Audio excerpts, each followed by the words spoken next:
이제 실전 모의고사 1회 27번부터 30번까지 있는 지문 보도록 할게요. 지금 소설이 나온 것 같고요. 제목이 이번선의 고장난 문인데 소설은 좀 제목에 유의를 해주는 게 좋아. 문이라는 소재가 어떤 역할을 하는지 이 정도는 머릿속에 생각에 잠깐 스치면 내용이 더 쏙쏙 들어올 수 있거든요. 자, 문제 훑어볼게요. 서술상의 특징, 시점 관련된 내용 나올 것 같고요. 28번 윗글에 대한 이해인데 앞부분은 이렇게 인물이 나오는 것 같고 뒷부분에 서술어만 잠깐 훑어보면은 정서나 생각 등이 나올 것 같아요. 그 다음에 기억의 서술상의 기능인데 기억은 작품을 보면 창문이 기억에 해당되는 거거든. 제목도 문이고 창문이라는 소재에 대해서 묻고 있으니까 이 소재를 역시나 유의해야 될 것 같아. 자, 30번에 드디어 이제 보기, 작품의 제재에 대한 설명이 나와 있어서 이거 먼저 볼게요. 고장난 문은 외적 요소에 의해 자유가 억압당하는 인간의 모습을 그리고 있다. 명확하게 어떤 내용인지 이야기를 해줬고요. 여기서 열리지 않는 문이라는 소재가 등장을 하는데 이 문이 개인의 자유를 억압하는 사회 현실, 권력 등의 외적 요소를 상징한다라고 얘기를 하고 있습니다. 작품 속 화가 등장인물 주인공인 것 같고요. 고장난 문으로 인해서 주요한 소재, 외부 세계와 단절된 상황에 처하게 된다. 지금 화가라는 주인공이 처한 상황은 바로 외부와의 단절된 상황이에요. 고립된 상황에 놓인 화가는 자유를 억압하는 외적 요소에 적극적으로 저항한다. 이 자유를 억압하는 외적 요소가 바로 고장난 문이겠지. 개인의 의지와는 다르게 내가 나갈 수 없게 만드는 고장난 문. 하지만 문제를 인식하지 못해 해결을 위한 소통에 적극적으로 참여하지 않는 주변 인물들로 인해 결국 파멸에 이르게 된다라고 했어요. 자, 인물이 화가가 나올 것 같고 그 화가의 주변 인물들이 나올 것 같은데 세모를 친 이유는 화가가 뭔가 단절된 상황, 뭔가 외적 요소에 의해 억압당하는 상황에 있음에도 불구하고 이 주변 인물들은 소통에 적극적이지 않대요. 해결을 위해 노력하지 않는다라는 거야. 그래서 결론, 이 작품은 자유가 억압당하던 당대 사회의 부조리와 현실의 모습을 폭로함과 동시에 이를 인식하지 못하고 진정한 소통이 이루어지지 않는 당대 소시민들의 행태를 비판하고 있다. 자, 보기를 쫙 읽었을 때 너네 머릿속에 두 개의 키워드가 떠올라야 돼요. 자유를 억압하는 외적 요소, 그게 문이라는 소재로 구현이 될 것이라는 거. 그리고 등장인물보다 지금 두 번이나 반복적으로 얘기를 한 게 바로 주변 인물에 대한 부정적인 의식이에요. 주변 인물이 이 억압된 현실에 대해서 적극적으로 소통하지 않는다는 거. 즉 소시민적 면모, 소시민이라는 건 사회가 뭔가 잘못되어 가도 그거에 대해 적극적으로 저항하지 않고 그냥 흘러가는 대로 사는 그런 인물들을 말하는 거잖아. 그런 소시민에 해당되는 인물이 누구일지, 어떤 식으로 행동을 하길래 소시민적이고 소통하지 않고 해결하지 않는다라고 할지 이런 것들을 머릿속에 퀘스천 마크를 가지고 가야 작품이 쉽게 읽혀요. 자, 이렇게 문제를 빠르게 훑어 읽었으면 본문을 한번 읽어볼게요. 인물 간의 대화로 시작을 합니다. 야, 임마, 너 정말 목수한테 가긴 갔어? 선생님은 해가 떨어지자 역정을 내시더군요. 이 대화한 인물을 선생님이라고 부르고 있고 이렇게 따옴표 없이 우리한테 얘기를 하는 걸로 봐서 즉 작품 속 인물의 어떤 서술자가 우리한테 이야기를 전달해 주는 것 같아. 아, 그럼요. 제가 선생님한테 거짓말을 하겠어요. 그럼 왜 아직 안 와? 꼭 오라고 했어요. 그런데 아직 오지 않아. 지금 이 선생님이라는 인물이 아직 오지 않는다. 목수가 오지 않는다는 말을 반복을 하고 있어. 이런 데서 우리가 인물의 그 답답한 심리, 간절한 마음 같은 걸 좀 읽을 줄 알아야 되거든요. 나는 화실 창문 밖 등나무 밖에 쭈그리고 앉아서 쇠창살 안의 선생님의 말동무를 해주며 그렇게 웃었다. 자, 지금 여기까지만 읽고 너네 머릿속에 자연스럽게 상황이 그려져야 돼. 지금 화실이 있어. 그리고 선생님이라는 사람이 그 화실 안에 있고요. 여기 지금 창문이 있고요. 지금 나라는 작품의 서술자가 창문 밖에, 즉 화실 밖에 있어요. 이 창문을 통해서 나는 선생님의 말동무를 해주고 있다라고 하고 선생님은 나한테 목수 언제 오냐고 다그치고 있지. 자, 우리 보기를 읽고 왔으니까 이 화실 안에 있는 사람이 화가라는 인물이 될 거고 보게 박스의 지문으로 미루어 보아 지금 문이 고장난 상황일 거고 이게 바로 이 화가라는 개인의 자유를 억압하는 어떤 외적 요소일 거고 그리고 이 소설에 대한 이해가 거의 한 80% 끝나야 돼. 여기까지만 읽고 보기가 있기 때문에 그럴 수가 있어. 인물이 놓인 상황, 주요 소재가 하는 기능 같은 것들이 쫙 그려져야 한다라는 거야. 이 작품이 어렵지 않기 때문에 가능해. 나가. 아, 원래도 잘 안 나왔잖아요. 이렇게 좀 대수롭지 않게 말을 하고 있어. 그랬더니 선생님이 말을 합니다. 야, 그거야 내가 나가고 싶지 않아서 안 나간 거고 지금은 내가 안 나가는 게 아니라 못 나가는 거잖아. 이거에서 내포하고 있는 거. 즉, 내 자유가 내가 나가고 싶은 나 개인만의 자유와 의지가 억압되고 있다라는 현실을 또 상징적으로 말을 하고 있어요. 그랬더니 나는 마찬가지죠, 뭘이라고 하면서 이 얘가 지금 화장실에 갇힌 상황을 대수롭지 않게 생각을 하고 있는 거지. 그러면서 왜 그렇게 이렇게 나오려고 하세요? 무슨 일 있어요? 그랬더니 아, 무슨 일 없어. 그럼 됐죠 뭐. 이런 식으로 역시 대수롭지 않게 대답을 하고 있고요. 그랬더니 화가가 너 진짜 바보 같다. 너라고 무슨 얘기를 하냐. 차라리 되자고 하겠다. 이 부분에서 알 수 있는 화가라는 인물의 심정. 답답함을 느끼는 거지. 왜냐면 자기가 이 화실에 갇혔는데도 불구하고 내 일을 맡아주는 저 나라는 녀석이 아무렇지도 않게 생각을 하고 있으니까. 여기까지 읽고 너네는 뭘 떠올려야 돼? 아, 이 나라는 서술자가 그 보겟박스에 있던 소시민적인 주변 인물이구나. 이 나라는 사람이 이런 고립된 상황에 있음에도 불구하고 제대로 된 소통도 해결도 하지 않고 있는 인물이구나 라는 것도 눈치를 채셨어야 합니다. 자, 그러면서 아무리 기다려도 목수는 오지 않았다라고 얘기를 했고, 자, 중력된 부분 사이에까지도 지금 목수가 안 온 것 같아. 그래서 야, 목수 불러와 라고 하면서 점점 더 화를 내기 시작해요. 선생님은 창문으로 달려와 새창살을 두 손으로 꽉 쥐고 마구 흔들어대며 소리를 지르지 뭡니까? 너무나 무서웠어요. 그런 무서운 얼굴을 본 적이 없었거든요. 지금 이 화가라는 인물의 감정이 점차 고조되고 있어요. 그리고 보겟박스에서 본 말을 떠올려야지. 적극적으로 저항을 하고 있는 거지. 핏줄이 서고 입은 꽉 다물고 자기 성질을 이기지 못해서 머리카락을 마구 쥐어뜯는 상황까지 간 거야. 여기서 우리는 개인의 자유를 억압하고 그 개인을 어딘가에 고립시킨다는 것이 그 인간에게 어떤 영향을 끼치는가, 얼마나 이 사람을 괴롭게 하는가, 보겟박스에 있던 파멸이라는 단어, 어떻게 파멸로 몰고 가는가, 이런 것들을 이 화가의 모습을 통해 볼 수가 있어. 그러면서 문 열라는 얘기를 반복을 하면서 적극적으로 저항을 합니다. 그랬더니 나는 선생님이 미친 것이 아닌가 생각을 했어요. 그러면서 이제서야 조금 심각성을 인지했는지 읍내로 달리기 시작합니다. 이미 밤이었고, 근데 이제 목수 아저씨, 또 다른 인물이 나왔어. 잔뜩 술에 취해 자고 있지 보니까 보나마나 뻔하겠지. 이 목수 아저씨도 분명히 소시민적인, 부정적인 인물일 거야. 문을 열어달라고 하니까 문? 열면 되지 뭘 그래. 잔뜩 화가 나 있다고 하니까 왜 화가 나? 이런 식으로 얘기를 하고 문이 무슨 고장나고 말 거가 있어? 문은 그냥 열면 되지. 문이란 열리게 돼 있는 거야 임마. 이렇게 얘기를 해요.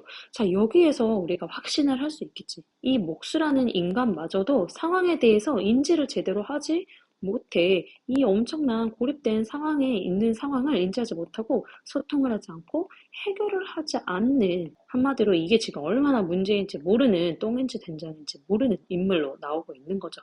그리고 너네가 조금 더 문학적으로 접근했을 때 이런 말에도 뼈가 있는 거를 좀 알면 좋아. 문이란 열리게 돼 있는 거야 임마. 지금 문이라는 게 뭐지? 안과 밖을 지나다닐 수 있게, 자유롭게 지나다닐 수 있게 해야 되는데 지금 이 문이 고장났다라는 거잖아.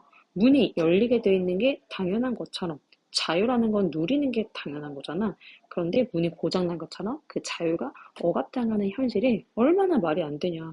우리가 얼마나 당연한 걸 누리고 있지 못하냐. 이런 현실의 모순을 지적하고 있다. 이렇게도 우리가 파악을 해볼 수가 있어요. 자, 계속 문이 안 열린다고 하니까 계속 열리지 않는 문이 어딨냐라고 하면서 계속 소통이 안 되는 모습입니다. 자, 이번엔 목숨의 아주머니도 등장해요. 이 인물도 역시 답이 없는 인물이에요. 아니, 문이 안 열린다고 미칠 게 뭐 있냐. 역시나 심각성을 모르고 현실의 부조리를 인지하지 못하고 있는 거야. 한마디로 이걸 상징의 의미를 풀어다 보면 자유? 그거 못 누리면 어때? 그렇다고 미칠 것까지나 있어? 이렇게 얘기를 합니다. 그러면서 이렇게 얘기를 해요. 뒷간에라도 가고 싶어? 아니면 배가 고파? 근데 왜 그래? 먹을 것도 있고 볼일 볼 수 있으면 되지. 한마디로 생리적인 욕구만 해결하면 다야? 그런데 마치 자유가 이런 생리적 욕구만 있으면 되는 것처럼 너무나 어이없게도 억압되고 있는데도 사람들이 그거를 모르고 있다는 거야. 자유가 뭐가 필요해? 뭐 없다고 미칠 거 있어? 이런 반응이 이 작가는 답답해 미치겠는 거지. 그래서 이런 상징적인 소설을 쓴 것 같아요. 그래서 문이 열리지 않는다고 발광이야. 그래, 별난 양반 다 보겠네. 라고 하면서 소시민적 면모를 보입니다. 자, 너무너무 쉬워. 보기를 읽고 왔다면 이 소설은 정말 정말 쉬워야 되고요. 27번으로 넘어갈게요. 장면의 빈번한 전환. 아, 뭔가 여기 화실에 있다가 목수한테 가긴 했으니까 전환을 하긴 했어. 근데 왜 빈번한가 싶을 때 이게 애매하면 뒤를 봐요. 같은 사건의 양상을 다각적으로 제시를 했어? 뭐 이런 식으로도 보고 저런 식으로도 보고 그런 거 전혀 없었어요. 지워주면 되고. 두 번째, 작중 인물이 소설자가 되어. 너무나 맞는 말이지. 나 자신의 내면, 선생님이 미친 것 같았어요. 그리고 경험한 사건, 자기가 했던 대화 이런 것들을 소설하고 있다.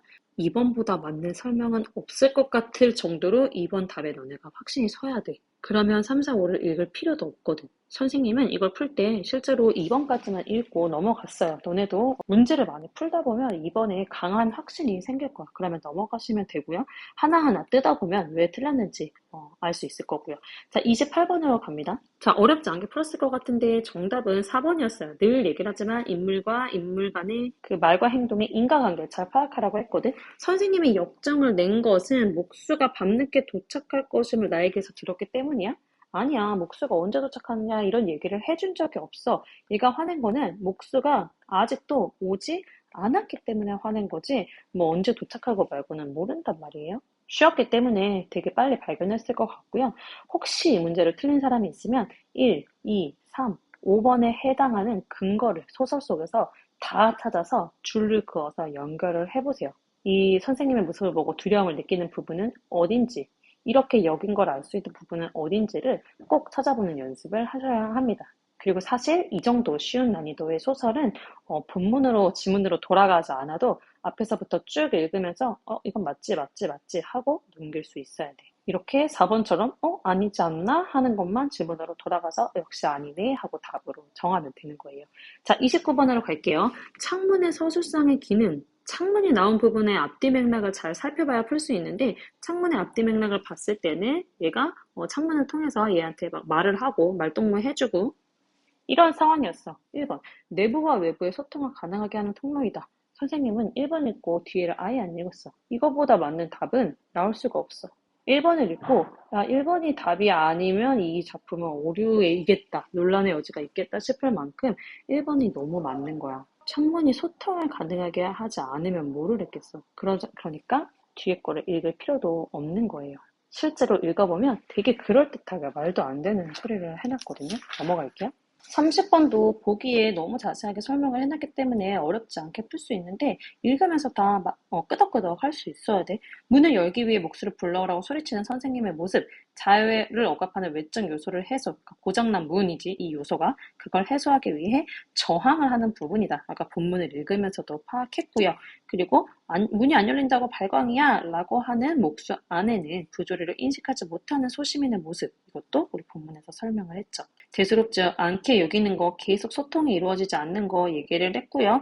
그리고 자기 머리를 막 화가가 쥐어뜯는 거, 억압당하면서 파멸에 이르는 과정을 나타냅니다. 자, 이 작품의 결말은 결국에는 목수가 죽습니다. 질식사해요. 그게 이제 파멸에 이르는 부분이기도 하고, 여기에서 이런 머리 쥐어뜯는 부분에서도 우리가 이 파멸과 단어를 연결 지을 수 있어야 돼. 5번. 사방에 창문이 설치되어 있음에도 화실 안에 갇혀 답답함을 호소하는 선생님의 모습을 통해 외부 세계와 단절된 상황이 소통의 부재를 심화하고 있는 현실을 보여주는군. 자, 아마 이거를 딱 읽었으면 앞에 거에 비해 안 읽혔을 거야. 응? 약간 이렇게 됐을 거란 말이야. 근데 1, 2, 3, 4번이 너무 맞았기 때문에 5번에서 엥이라고 했다라는 건 5번이 답이라는 얘기고요. 그래도 불안하니까 한번 조금씩 곱씹어보자. 외부 세계와 단절된 상황, 여기까지는 맞지? 그 상황이 소통의 부재를 심화하고 있는 현실인 거야.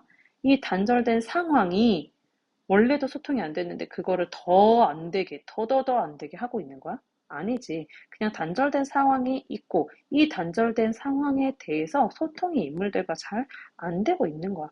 이것 두 개의 관계는 없어. 그러니까 심화하고 있는 관계 자체가 아닌 거지.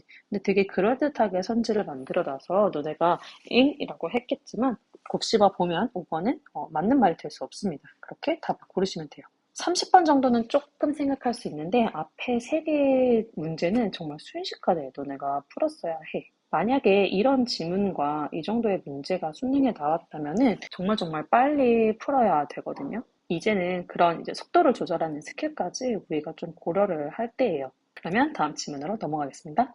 자, 31번에서 34번 고전시가 관련한 지문을 시작해 보도록 할게요.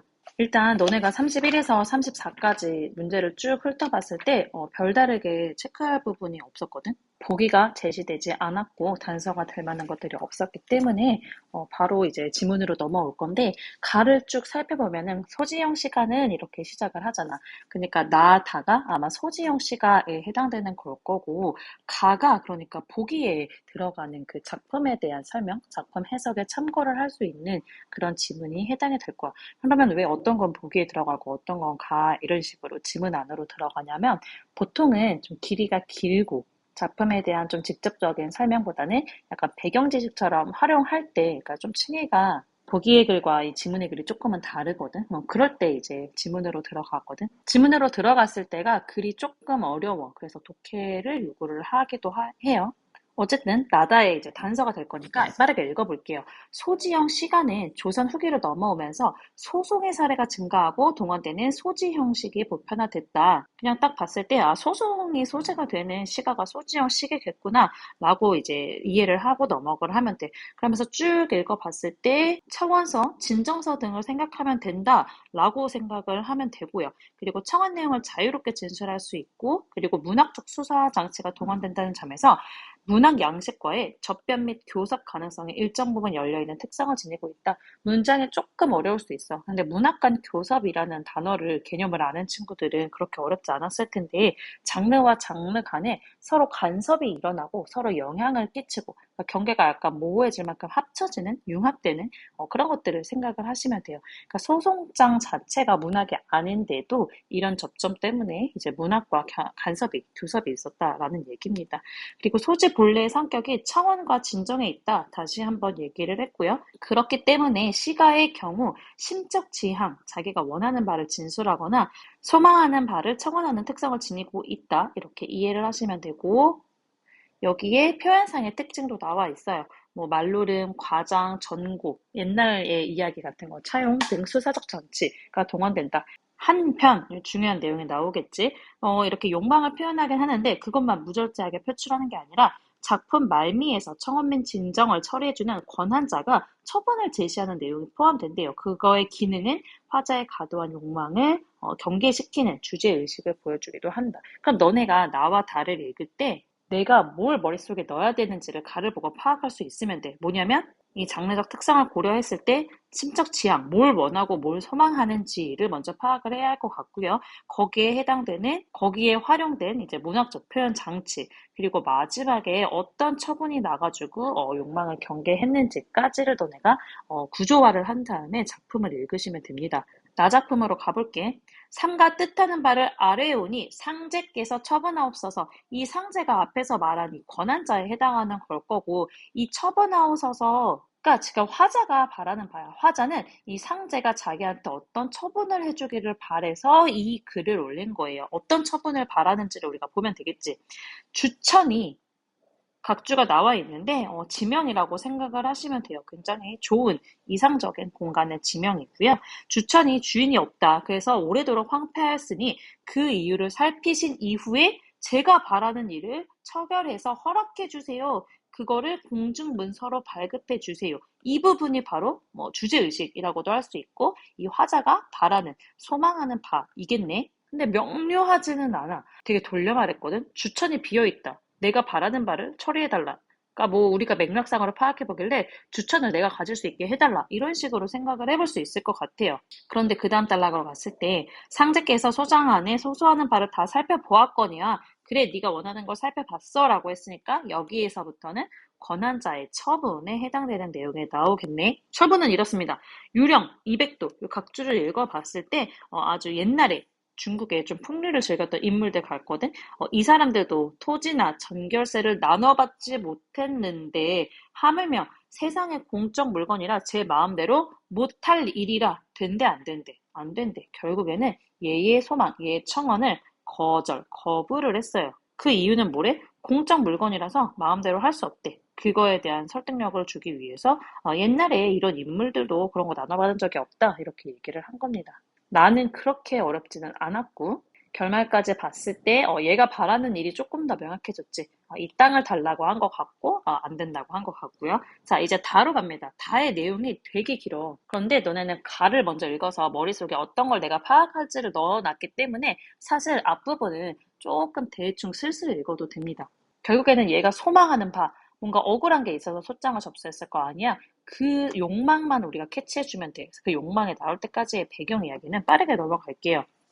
순창설이 최윤재는 사또님께 소지 올립니다. 그러니까 지금 화자가 최윤재이겠네. 원통함을 아뢰오니 이 화자의 정서가 분통하대, 원통하대. 그거를 올바르게 처결해 주소서. 자기가 원통해서 소장 올린다라고 얘기를 하면서 그 이제 배경을 얘기를 해요. 뭐 담양부사 생신이었고 그래가지고 뭐 일제에 모였고 자기가 그 사령, 그 행차 머리에 우두머리로 자기가 사령의 우두머리로 행차를 따라가게 됐다. 그래서 막 악기 연주를 하고 있었고 담양순창의 명기, 기생들이 가물을 대령해가지고 나를 보낸 후에 15야 밝은 달의 후약이 어디인가 이런 단어 알면 좋은데 몰라도 뒤에 읽으면 좀 맥락으로 파악할 수 있거든. 이게 경치를 유람하는 거야. 몰라도 뒤에 내용 보면은 대충 눈치챌 수 있겠지. 호남 소금강에 경치를 보려고 이렇게 단풍숲으로 들어갔다. 이제 행차를 시작했다. 유람을 가기 시작했다. 이렇게 얘기를 하고 있고요. 기생이 따라갔고 아리따운 기생들이 막 무리를 이어가지고 따르니까 화순 원님이 기생들한테 엄청 다정해가지고 자주 돌아보셨대. 그런데 소희는 화자, 최윤재를 말하는 거겠지. 자기는 하인이라서 말에 앉아있기가 항소한 거야. 그러니까 원님이 자꾸 뒤를 돌아보는데 자기가 이렇게 편안하게 앉아있는 게 황송해서 올랐다가 내렸다가 내렸다가 올랐다가 지금 같은 말을 뭐 하고 있지? 반복하고 있어요. 소장이지만 문학이기 때문에 문학적 수사법을 우리가 봐야 돼. 그러니까 반복을 통해서 조금 희화화를 하고 있지. 내가 얼마나 많이 왔다리 갔다리 했는지를 반복을 통해서 나타내고 있는 거예요. 오르락 내리락 몇 번인 줄 모르겠네. 망망히 내렸다가 다시 올라타다가 어떤 사건이 일어났대? 실족해서 넘어졌대. 이게 이제 이 화자가 겪은 핵심 사건이에요. 자기가 넘어지니까 돌들이 흩어진 곳에 콩테자로 자빠지니 약간 과장적으로 말하고 있지. 너네가 가에서 읽은 과장법 이런 것들로 떠올리면 좋고요. 팔 다리고 부러지고 옆구리 삐고 흉격이 펴지 않고 자기의 몸 상태가 너무나 심각했다. 이렇게 얘기를 하고 있습니다. 금령의 지엄아 개똥도 못 먹고 뭐 그냥 맥락상 개똥을 먹으면 뭐 낫는다 이런 미신 같은 게 있었던 것 같은데 그 명령 때문에 그런 것도 못했다. 그러니까 치료도 못했다. 이런 얘기 같아요. 후닥거리 경액계는 해봐야 헛되었다. 그래서 죽는 줄로 알았다. 라고 얘기를 하면서 이렇게 얘기를 합니다. 곰곰이 앉아 생각하니 이것이 네 탓인고 강천에서 비행하던 기생들 탓이로다. 수사법 자주 나오는 거는 아닌데 자문자답법이 나오고 있지. 이런 것들도 표현법으로 체크를 해주시면 좋고요. 네 쇳불이 아니런들 내 담이 무너지라. 속담의 이름 말씀. 뭔진 몰라도 위에 게 속담이었구나. 이러하니 내 죽은 목숨이 불쌍하지 아니한가. 소인이 죽거든 전현들을 죽이시오. 전현들이 누구겠어? 기생들 말하는 거겠지? 불쌍히 죽는 넋, 이거 자기를 말하는 거겠지. 그 넋을 위로하여 주세요. 그래서 나의 신락같이 남은 모습을 살려주세요. 라고 간청을 하고 있습니다. 자, 지금 화자 최윤재의 욕망은 뭐야? 자기가 이렇게 다친 게 다 기생들 탓이니까 전현들을 죽여달래. 그러니까 진짜 죽여달라는 게 아니라 쟤네들을 기생들을 벌해달라라는 욕망을 드러내고 있습니다. 자, 그런데 중략 처리가 됐거든? 너네가 글을 읽을 때 한 첫 줄부터는 아니어도 한 여기까지 읽고는 눈치를 챘어야 돼. 뭐를 눈치챘어야 했냐면 화자가 바뀌었습니다. 화자 전환이라고 해요. 앞에서는 최윤재가 화자였다면 여기서부터 읽어보면은 죄법인 중타하시어 저리 행하옵니다. 수하에 들라 하신들 이렇게 처벌받는 거거든. 수하에 들라 한들 내가 어떻게 거역하겠습니까? 죽이거나 살리거나 처분대로 하겠습니다라고 한 걸로 보아서 지금 이거는 최윤재가 아니지. 뭐 얘가 지금 잘못한 거는 없잖아. 그러니까 최윤재의 청에 의해서 벌을 받을 위기에 처한 이 기생들이 화자로 바뀌었다라는 걸 눈치를 채야 돼요. 은여 등도 이 은여가 기생이다라는 거를 눈치를 채면 되고 우리도 원통해가지고 소해를 앓을 거다. 그러니까 순철 사또님께 한 말씀만 아뢰었고 매를 맞고 죽던가 하겠다. 그러니까 나도 억울하다. 자기 억울한 심정과 소망을 드러내고 있어. 우리의 이야기를 듣고 처분을 해달라는 소망이겠지. 자, 이의 억울함이 뭘까? 우리는 기생이고 최은지는 아전이다. 기생이 아전에게 간섭할 일이 있겠냐? 우리 없다. 그리고 사또가 뒤돌아봤다고 하는데 그게 진짜 우리 은여들을 보려고 했던 건지 아니면 산 좋고 물 좋고 경치 좋으니까 경치를 구경하려고 우연히 이쪽을 봤던 건지 뭐 알 수 있냐? 확실히 우리 때문 맞냐? 라고 얘기를 하는 거지. 아전이 제 인사로 제 말에서 아전이라는 거는 최윤재 말하는 거겠지. 자기가 말해서 내리다가 우연히 낙마하여 그러니까 지가 실수해가지고 낙마한 건데 걔가 죽는다고 한들 우리가 살인한 게 맞냐? 이렇게 지금 질문을 던지는 거야. 우리가 살인한 게 맞아? 제가 낙마했는데 억울함을 표현을 하고 있는 거죠. 그래서 내용이 조금 길었는데 그래도 화자 전환도 있어가지고 쉽지는 않았을 것 같거든. 31번 문제 어떤 식으로 푸는지 한번 볼게요. 나에 대한 설명. 다는 길고 나는 짧지. 그러니까 이거는 나를 먼저 보고 지울 거는 지우는 게 좋아요. 나는 역사적 인물 나와. 근데 일화가 나오나? 그냥 인물만 나왔던 것 같은데 세모기는 한데 예찬의 태도는 확실히 없어. 아무리 봐도 좀 찜찜하면은 가를 다시 읽어보는데 예찬의 태도는 없기 때문에 1번은 X. 그 다음에 나는 시간의 흐름에 따라 없어요. 그런 거 없었어. 역시 찜찜하면 훑어봐. 근데 그런 거 없었습니다. 그 다음에 4번. 나와 다는 모두 화자와 대상 인물 간의 문답을 통해서 가의 문답 이런 거는 쉽지. 문답법은 눈에 잘 보이는데 확실히 없었고요. 그 다음에 5번 대비되는 시어 이런 거는 사실 좀 꼼꼼하게 봐야 돼. 이게 딱 1급에서 파악되기 쉽지 않을 수가 있거든. 그래서 일단 이거는 세모 물음표를 치고 넘어간 다음에 이상과 현실 사이에서 고뇌하는 인물의 모습을 강조하고 있다. 고뇌하는 인물은 적어도 나에는 절대 드러나지 않았어. 그래서 사실 나만으로 지워도 대부분의 게 지워져가지고 다가 거의 이제 정답으로 확실하게 됩니다. 그래도 한번 훑어보면 좋겠지. 유사한 통사구조의 반복, 인물이 처한 상황의 심각성, 어느 부분이 생각에 나야 되냐면 아까 전에 우리 반복 체크한 부분 뒷부분도 보면 뭐뭐하니 뭐뭐하니 뭐뭐하고 뭐뭐하고 이렇게 어미가 반복이 되고 있거든. 어미의 반복이라고도 할 수 있는데 어미가 반복되면 통사구조도 반복되는 거야. 이걸 통해서 얘가 얼마나 심각하게 넘어져서 다쳤는지가 나와 있으니까 역시 2번이 정답이겠지. 31번은 나 덕분에 되게 빨리 풀었어야 했고요. 이런 거를 이렇게 뒤에서부터 막 하나하나 다 읽고 있으면 시간이 오래 걸리는 거야. 이렇게 시간을 좀 조절하는 방법들도 너네가 가지고 가시고요. 32번으로 가볼게요. 나다를 감상한 거래. 나가 소망하는 바 뭐였지? 그 땅을 자기가 갖는 거. 그게 실현되기를 바라는 심정을 그래서 공중문서 발급을 요청합니다. 이렇게 마지막에 얘기를 했었지. 맞고요. 그 다음에 2번. 나에서 제가 바라는 일, 그것도 역시 그 주천을 내가 갖는 거였거든. 그거를 청원하면서 황폐화된 주천을 상주께서 복구시켜주기를 바라는 화자의 심적 지향을 표현하고 있고 복구시켜주기를 바란 적은 없었어. 내가 갖겠다고 했지. 저게 황폐하게 있으니까 내가 갖겠다고 한 거지 복구해달라는 아니었습니다. 여기만 읽어도 말이 안 됐기 때문에 이번으로 빨리 체크를 하면 좋아. 근데 조금 찝찝하면은 쭉 한번 훑어 읽어도 좋은데 아주 쉽게 다 맞았습니다. 그래서 2번으로 체크를 하시면 되고요. 33번으로 갈게요. 최윤지는 사령의 우두머리로서 순창 사또 행차를 따라가게 되었다. 이게 한 번 읽고 동그라미를 칠 수 있는 사람은 좋은데 없으면은 빨리 행차했던 부분 어디였지?를 생각을 해서 앞부분으로 가시면 돼요. 맨 앞부분에 나왔어. 그러면 여기에 소인이 사령의 우두머리로 행차를 따라갔는데 이렇게 근거를 찾았으면 맞다라고 체크를 하고 넘어가겠지. 그 다음에 후약이 소금강의 산수를 유람하는 거였다라는 거는 아까 읽으면서 확인을 했고요. 이런 거는 돌아가지 않고 너네가 체크할 수 있어야 되지. 자꾸 쳐다보니까 오르락내리락 할 것도 맞았고요. 그리고 은여들은 자신의 죄를 인정하면서도 원통한 소회를 아뢰고 싶었다. 원통한 소회를 아뢰기는 했지. 우리 얘기 좀 들어줘라. 막 이런 얘기를 했으니까. 근데 죄를 인정했냐? 이거는 모르겠다는 거야. 그리고 막 이렇게 죄를 인정하면서도 이런 거가 약간 너네가 답의 기운이 와야 돼. 이런 거는 분명하게 근거가 없으면 답일 확률이 높습니다. 일단은 답일 확률이 아주 높은 거 체크하고 5번으로 넘어가 볼게. 은여들은 하수나또가 뒤를 돌아본 것을 자신을 보고자 한 건지 경치를 보고자 한 건지 알 수 없다. 이렇게 억울함을 주장했었잖아. 그러니까 이것도 너네가 돌아가지 않고 맞다고 볼 수 있어야 되고요. 죄를 인정한 부분은 나타나지 않았습니다. 4번을 체크하시고 넘어가세요. 인정한 거가 진짜 없나? 한 번 더 근거를 찾아봐도 되지만 이렇게 다른 것들이 좀 쉽게 맞을 때에는 이런 찜찜한 기분만으로도 답을 체크할 수 있는 또 용기도 필요한 것 같아. 34번으로 갈게요. 너네가 이거는 약간은 어려웠을 수 있을 것 같아. 왜냐면 지금 처분이라는 단어 때문에 그렇거든. A도 처분이고 B도 처분이었어. 본문으로 돌아가 볼게.